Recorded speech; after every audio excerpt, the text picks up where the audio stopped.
Hey YouTube, welcome back. This is Zach with Savage Traveling. We're talking about where can Americans travel to in the world in the year 2020, specifically August 7th and beyond. Just yesterday, the United States State Department lifted their blanket travel ban, which said basically that they do not recommend to travel anywhere in the world at that for the last like 3 or 4, 5 months, whatever it was. And just yesterday they lifted that to now each individual country has a different level of COVID danger, so with a recommendation on to travel or not. So it is a step in the right direction, and I thought it was a positive move that we're seeing a little bit of now. I mean, you were allowed to travel outside of the United States. They couldn't stop us. It's just there are only so many places that were letting us in. That's still true. There's only 15 or 20 places that are letting us in. I'm going to go through a list that USA Today put out just this morning of updated entry requirements and what countries we can get into pretty easily still, because there's just so many that aren't letting us, so it's easier just to talk about the few that are. This article, it's a USA Today article. I'm going to leave the link below.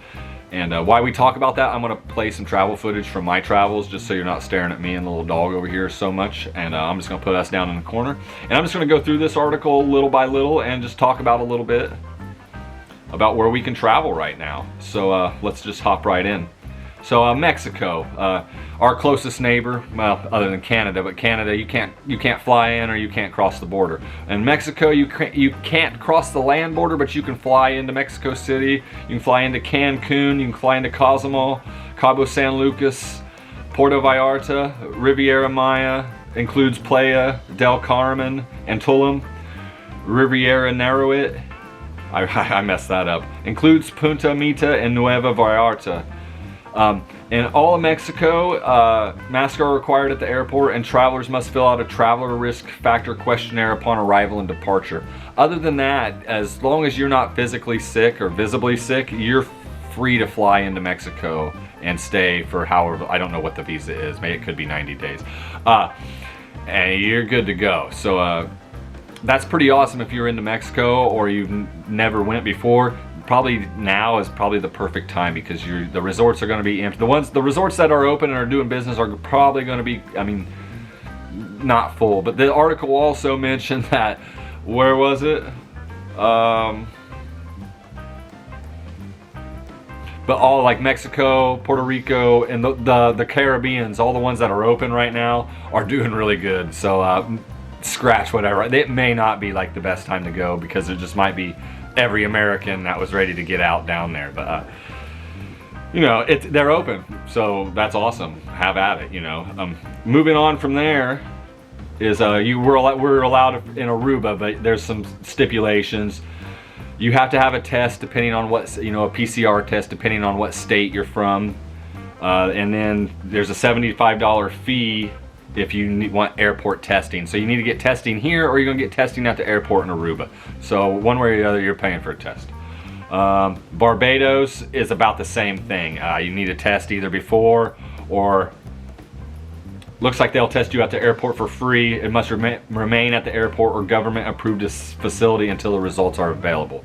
So other entry requirements: travelers must complete an online customs and immigration form that includes personal health information. So Barbados, it's a little bit of a tricky to get into, but not too bad. Either you need a test before, or you need a test at the airport, and you need to fill out some online stuff. Pretty simple, really. Bermuda, visitors must present a negative COVID-19 test taken pre-departure that's no more than 7 days old, which I don't understand how that's even relevant or needed, but I'm not the government of Bermuda, so either way, travelers are required to fill out a Bermuda travel authorization form and pay $75 that will cover all required COVID-19 tests while on the island.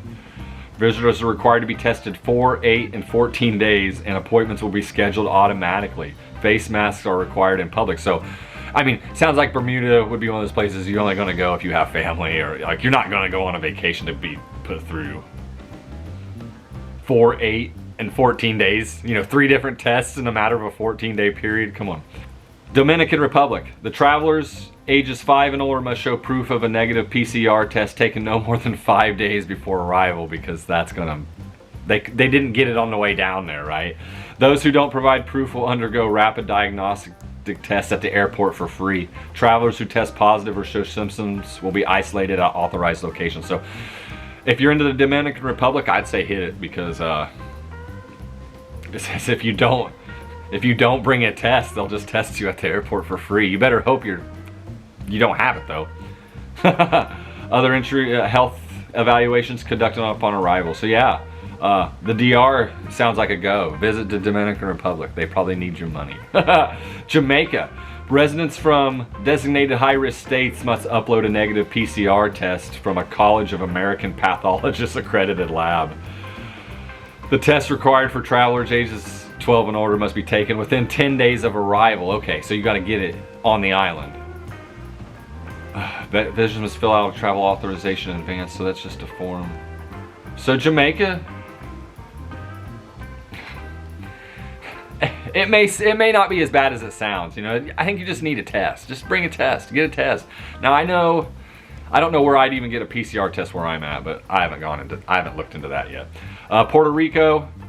Travelers to the United States territory are required to submit a negative COVID-19 test taken within 72 hours of arrival.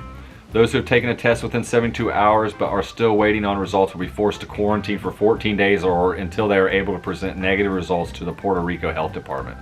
Those who arrive on the island without a test will be tested locally and must quarantine until they can present a negative result. Travelers not willing to undergo a test must quarantine for 14 days. So Puerto Rico sounds legit as long as you have a negative test. Like, that's one of those places you'd get a test first. I would not fly down there.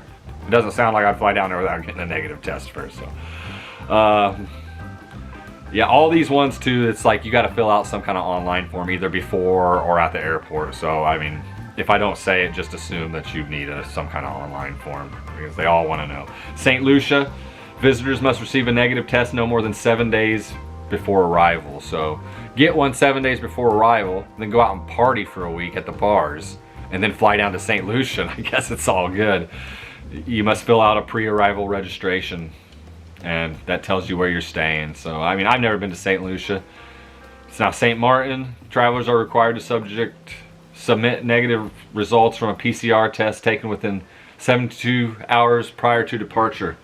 Children ages 10 and younger are exempt because they don't get it. None of these make sense, guys. U.S. Virgin Islands. Travelers from states with an infection rate of more than 10% are required to present a negative test taken no more than 5 days before arrival in the U.S. territory. That's the places that Americans are allowed to go in the Americas. So like some Caribbean islands and Mexico. Now we're going to Europe. Croatia. You can fly straight to Croatia right now. Croatia is requiring travelers to print a negative COVID-19 test taken within 48 hours. If the test is older than 48 hours upon arrival, travelers will be required to self-isolate until getting tested again locally and providing negative results.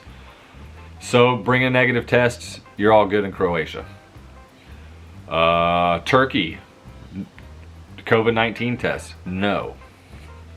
Upon arrival, travelers are required to fill out an information form and will be checked for COVID-19 symptoms. If tourists are exhibiting any symptoms, they will be transported to a hospital for further screening. So Turkey's a go. Mandatory masks in public, and those failing to comply will be subject to a $130 fine.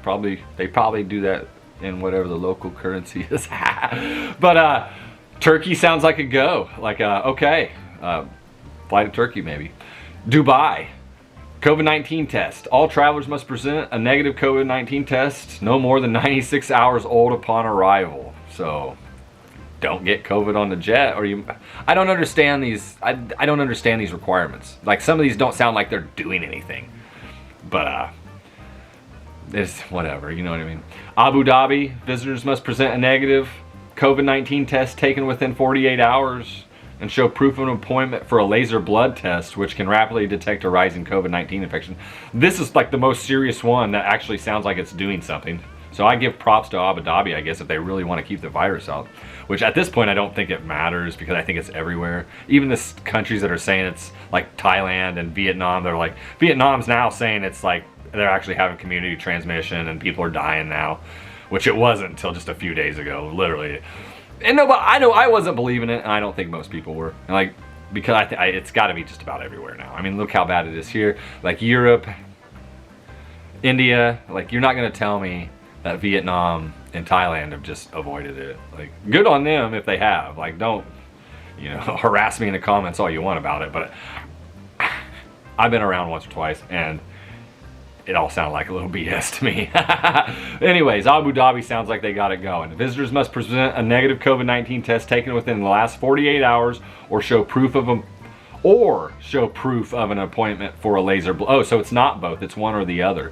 So get to Abu Dhabi, show proof of an appointment for a laser blood test, or bring a COVID test from the previous 48 hours. So that'd be tricky. Like, you're gonna have to get into a doctor somehow. So I don't know how. All the COVID tests around here are like, go wait in a long line and they're gonna swab you, and then you're gonna wait for 2 or 3 days to 10 days for your test results. So I don't know how. I've not looked into getting a PCR test here, so don't look for me to any guidance. That's the only countries that is on this USA Today article, which I know there's more. I'm gonna go to this other article. Okay, we can fly to Albania. We can fly to Antigua and Barbuda. Aruba, I mentioned that. We're good in the Bahamas. No, island is being re-locked down. We can't go to the Bahamas. Barbados, Belarus, Bermuda, Brazil, Croatia, Dominican Republic, French Polynesia, Grenada, Haiti, Maldives, Mexico, North Macedonia, Puerto Rico. I mentioned some of these. Rwanda, Serbia is a go. You can fly direct to Serbia from New York City, but they had to set up a field hospital outside of Belgrade. Like, they're not. The virus is there and it's raging, but you can fly there, and no questions asked. St. Lucia, St. Martin, I mentioned those. St. Vincent and the Grenadines, Tanzania, Turkey, Turks and Caicos, Dubai I mentioned, Ukraine. As of August 1st, U.S. residents can also bring a negative PCR test within 48 hours of arrival to bypass the above requirements. So just bring a test to Ukraine and you can walk right in. The Virgin Islands. Is this up there? And then you can definitely travel around the United States still. So I mean, that's just a fragmented list, I think, because I was pulling from 2 places, and one is better than the other, but the one was updated today. So take it for what it's worth. It's obviously changing every day, and I just wanted to, you know, try to make a video about it and, you know, talk a little bit about where we're traveling, because I'm not traveling right now. I'm waiting for Southeast Asia to open up personally. I'd been planning to go to Southeast Asia again for, well, almost a whole year now, and my budget is budgeted for Southeast Asia. Now, if I went to, you know, if I started to fly to Eastern Europe, I'd be all right once I got there because it's cheap, you know. It's, you know, it could be compared to maybe even Thailand these days. But it's getting, you know, it's $1,000 one-way flight from New York City to Belgrade, Serbia, you know, and then say another country opens up in Southeast Asia, then I'm spending more money to go. So I'm just waiting until my preferred countries open up, and it may be a while still, but and then I may bug off to someplace else here in the fall if, you know, Southeast Asia doesn't start opening, but I really think they will here soon. It's only, like I said, August the 7th, and every day a little something. People are giving a little more because they know they just can't stay closed forever. I mean, and like the virus is here, so. Anyways, guys, this has been Zach with Savage Traveling, talking about where can Americans travel in 2020 today. But anyways, guys, it's few and far between, but it is out there if you want it. So keep on traveling. Peace.